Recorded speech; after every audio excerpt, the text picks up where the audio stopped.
Good evening and welcome to this Beacons Broadcasting Network production here on LittleEast.tv, powered by Easy Stream. I'm John Skudris, and we're getting set for a lovely day of baseball here from Campanelli Field in Brockton, Massachusetts, home of the Brockton Rocks, as well as your UMass Boston Beacons. They'll get set to take on the Framingham State Rams in a critical matchup here halfway through the season. Framingham coming in with an 11-11 record and 3-1 in the MASCAC. Meanwhile, your UMass Boston Beacons have been a little bit like Dr. Jekyll and Mr. Hyde this year, 9-8 overall and a 2-2 record in the Little East Conference. On the mound today for each team, we've got a couple of strong hurlers. Josh Comiskey will be on the mound. He's making his third start and sixth appearance. Still looking for his first decision of the year, 0-0 with a 3.32 ERA is the junior from Lowell, Massachusetts, standing at 5'10" and weighing it in at 195 pounds. Upright stance for Ivan Colon, the second baseman. Runner in scoring position for him. Here's the 1-2 pitch. That one in the dirt. 2 balls and 2 strikes. So deuces will be wild as it's 2-2 with 2 outs. And in fact, number 2 at the dish as well. So Comiskey will look to be the wild card here and get himself out of the first inning.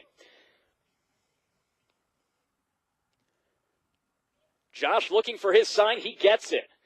From the stretch. The 2-2 pitch.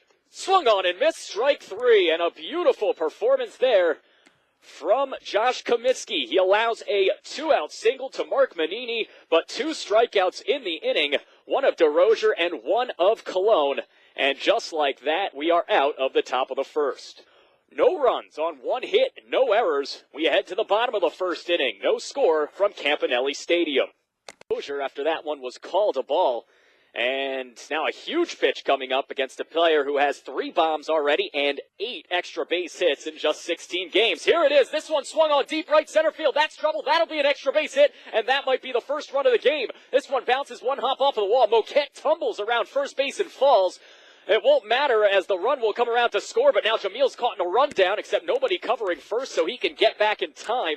It wasn't the prettiest thing I've ever seen, but it will be an RBI single for Jamil Moquette, a long one at that, and the Beacons have taken a 1-0 lead. So a little opposite field power from Jamil Moquette on that one, as big number 13 swats that one like a fly into right center field, and after tumbling around first base has to settle for a single.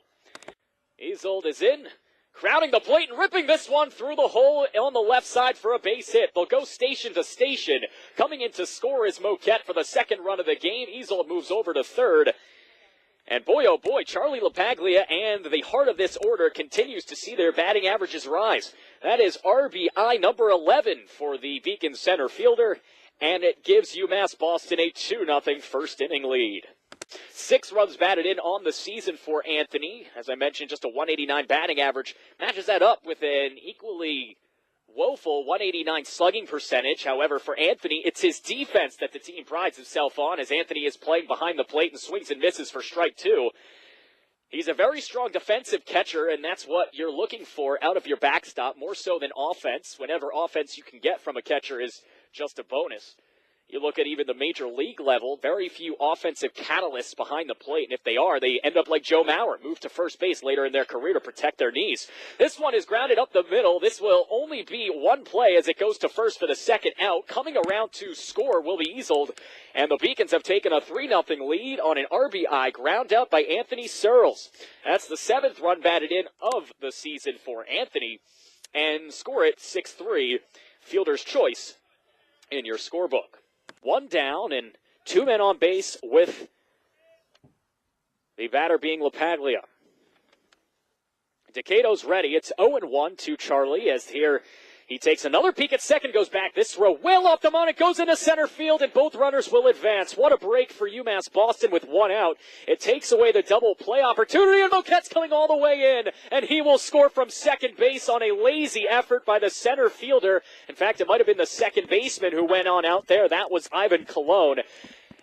And scored that one in an interesting way. It's going to be a throwing error by the pitcher. That's going to be Decado. So E1 is the call, and then I would argue it should be E4 from Cologne. So 2 errors on 1 play. Beacon's dugout shouting out signals to the fielders as this one is the first pitch. Laced into right field. Moquette on the run. He will not get there. That is an RBI single from Wardwell. The runners will go station to station. Holding at second will be Iafala. But the visiting Rams are on the board. An RBI base hit from Jake Wardwell.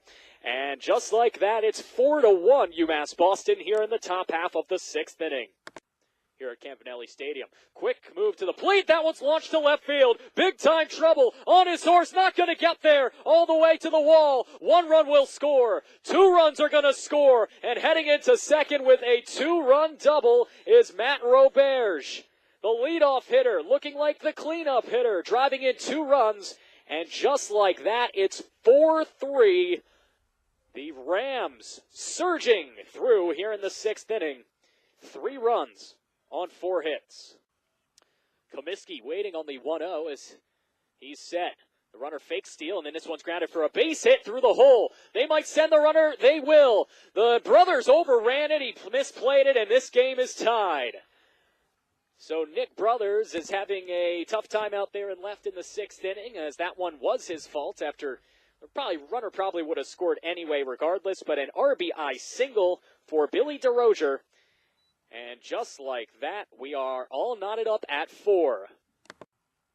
2 balls and no strikes as Ilgis is out of the stretch. Right-hander sets, and this one's launched into left center field. On the run, not going to get there. LaPaglia, who moved from center to left field, has to watch this one roll to Gomes in center. The Rams have taken the lead. They've battered their way back. An RBI double by Kevin Driscoll, and the DH makes good on his promise to deliver runs. It's 5-4 Framingham State.